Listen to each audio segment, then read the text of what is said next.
আসসালামু আলাইকুম ভিউয়ার্স, কেমন আছেন সবাই? তো প্রত্যেক দিনের এত এত কাজ জমে থাকছে, তার জন্য অনেক আপুর প্রোডাক্ট আমি আজকে পাঠাইতে পারি নাই। আগামীকাল ইনশাল্লাহ যারা যারা অর্ডার করছেন, আগামীকাল আপনাদের প্রত্যেকের প্রোডাক্ট চলে যাবে ইনশাল্লাহ, টেনশন করার কোনো কারণ নাই।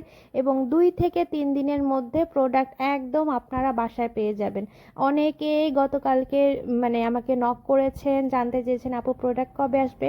আমার ডেইলি ডেইলি প্রোডাক্টের অর্ডার যাচ্ছে। কিছু প্রোডাক্ট আমি গত 2 দিন খুবই ব্যস্ত ছিলাম, যার কারণে আমি গতকালকে আর আজকে আমি প্রোডাক্ট ডেলিভারি দিতে পারি নাই। ইনশাল্লাহ কালকে আপনাদের প্রত্যেকের প্রোডাক্ট চলে যাবে, টেনশনের কোনো কারণ নাই। আর প্রত্যেক দিন এত এত কাজের প্রেশার থাকতেছে, তো তার কারণে আর আর কি বাইরের কিছু কাজ ছিল, ঈদ আসতেছে, সামনের কেনাকাটাও ছিল আর কি। মূলত সব মিলায়ে আমি গত 2 দিন একটু ব্যস্ত ছিলাম। তো ইনশাআল্লাহ সববার প্রোডাক্ট চলে যাবে। আর কাজের ফাঁকে ফাঁকে তো বাসার কাজও করা লাগে, আর কি রান্নাটা বান্না।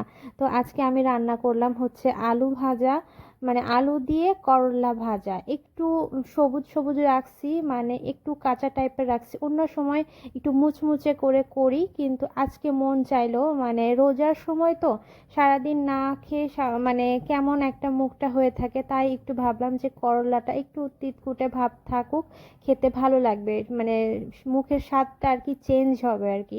তো করলাটা খুব সুন্দর হয়েছিল, খুব মজা হয়েছিল ভাজাটা, খুবই ভালো লেগেছে খেতে। করলাটা টাটকা একদম ফ্রেশ ছিল। আমাদের এইখানে বাসার কাছে মার্কেট আছে, খুব সুন্দর টাটকা টাটকা সবজি পাওয়া যায়। সকালবেলাও পাওয়া যায়, সন্ধ্যাবেলাও পাওয়া যায়।